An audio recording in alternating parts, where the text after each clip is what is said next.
هذا هو اللون اللي بدي اياه، جناح الدبور. يا هيك البرك يا شيف امين يا اما بلا. والله روايح بتاخذ العقل. وهيك صارت الحشوة معنا جاهزة. شوفوا لي على هالمنظر ما شاء الله، وكان الجبنة بتوصل للسقف. يعني يالو يلي حضر هذا الفيديو وجهز تفريزات رمضان، هذا الفيديو وقت تتفرجوا عليه وتجهزوا لرمضان رح تدعوا له للشيف امين. واول شيء بدنا نبلش فيه هو العجين يا غوالي. عندي 4 كاسات طحين وهي الكاسة الخامسة، بيطلع وزنهم نص كيلو. هلا بنسمي بالله وبننزل الكاسة الخامسة. يا كريم.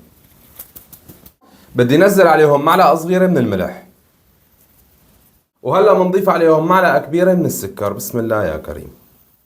وهلا اخر شيء بننزل عليهم معلقتين من النشا، معلقتين كبار بيعطونا قرشة كتير طيبة للبرك. بسم الله يا كريم. وهلا بنعمل لهم تحريكة للمكونات الناشفة كلها مع بعضها. بسم الله يا كريم. وهلا هيك بدنا ننزل عليهم معلقتين ونص من السمنة. بسم الله يا كريم. وهلا بنبس الطحين بهذا الشكل مثل ما شايفين كتير منيح، بندعكه مع السمنة بحيث الطحين يتشرب كل السمنة اللي حطيناها. وهلا هيك يا غوالي صار لازم ننزل السوائل. طبعا ال5 كاسات طحين بياخدوا تقريبا كاسة ونص من المي. عبينا كاسة بسم الله، وبرجع بعبي نص كاسة. هاي النص كاسة بخليها على جنب. بشوف الطحين شو بيحتاج عندي، ممكن الطحين بيشرب وطحين ما بيشرب مشان ما يغدركم العيار. طبعا المي اللي عم بشتغل فيها انا مي فاترة. يا كريم.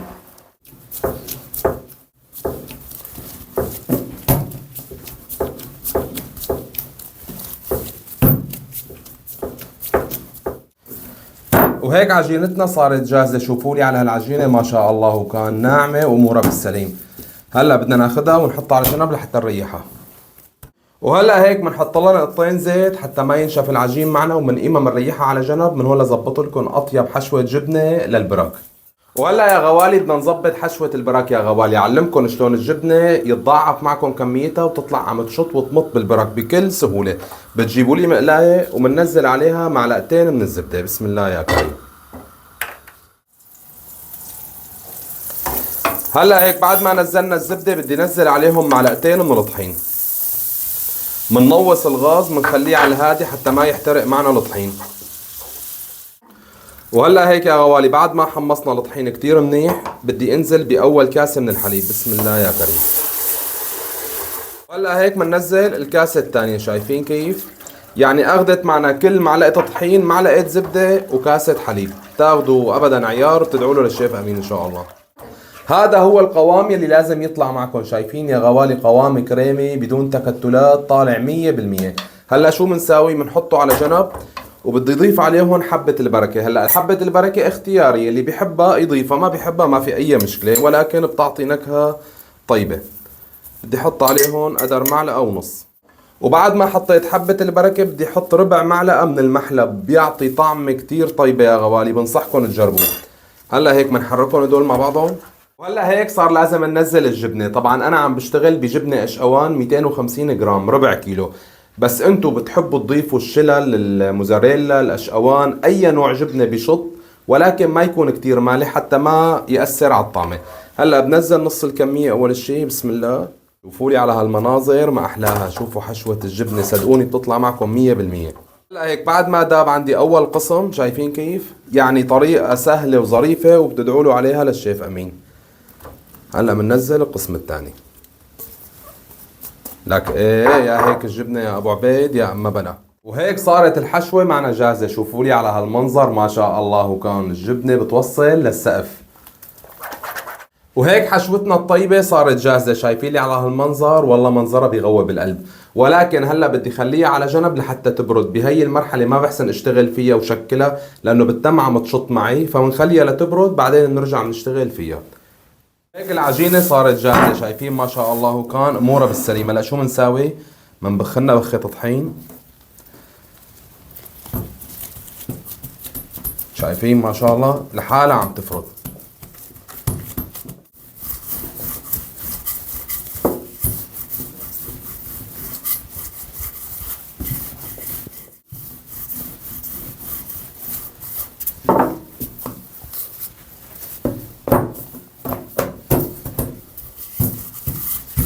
وهلا هيك يا غوالي بتجيبوا لي غطاء بريق الشاي، بنحط عليه شوية طحين مثل ما شايفين هيك، تمام. ونبلش نشكل العجين بهذا الشكل، شايفين؟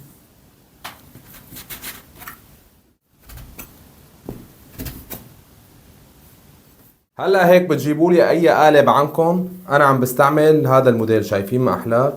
هلا شو بساوي؟ باخذ قطعة من الجبنة مثل ما قلت لكم، بس تبرد يعني كثير بتريحكم.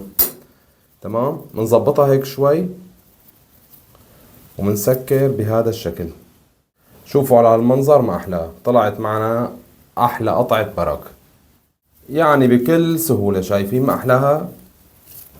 هيك بتطلع معكم قطعة برك ظريفة، قطقوطة، كربوجة، امورها بالسليم.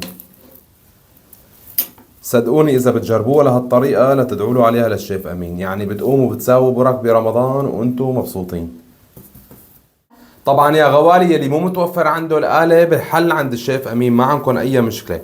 يعني كأنه عم نساوي قطايف الستاتي، شايفين ما احلاها؟ بناخذ هيك القطعة بكل سهولة، بنغطيها،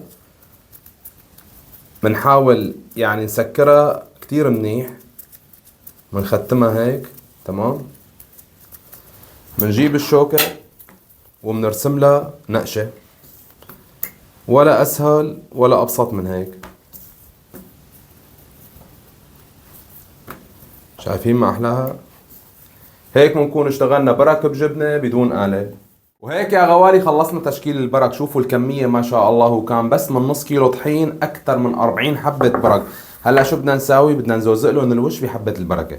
وهلا هيك زبطت لكم الخليط اللي بدنا ندهن فيه وش البرك. طبعا بإمكانكم تبخوا مي أو دهنة زيت أو معلقة طحين وثلاث معالق مي مثل هيك، شايفين؟ هلا بنسمي بالله وبندهن وش البرك تبعنا.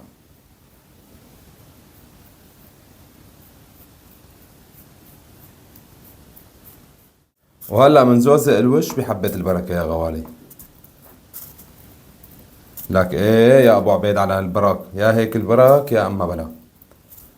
وهيك البرك صارت جاهزة معي، شوفوا لي على هالمنظر، والله بشهي القلب. هلا شو بدي ساوي؟ بدي اخذ قسم حطه بالفريزر لرمضان، والقسم الثاني بخليه شوي بالفريزر شغلة نص ساعة، بعدين بنرجع بنقليه مع بعض وبرجيكم النتيجة كيف طلعت معنا. بسم الله يا كريم. شوفوا على هالمنظر، والله شي بيفتح النفس. يعني يالو يلي حضر هذا الفيديو وجهز تفريزات رمضان، هذا الفيديو وقت تتفرجوا عليه وتجهزوه لرمضان رح تدعوا له للشيف امين.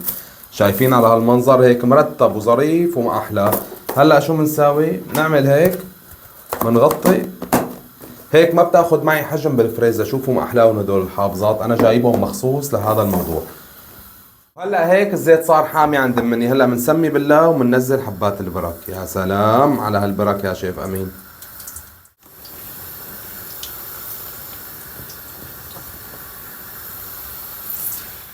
هذا هو اللون اللي بدي اياه، جناح الدبور. يا هيك البرك يا شيف امين يا اما بلا، والله روايح بتاخذ العقل.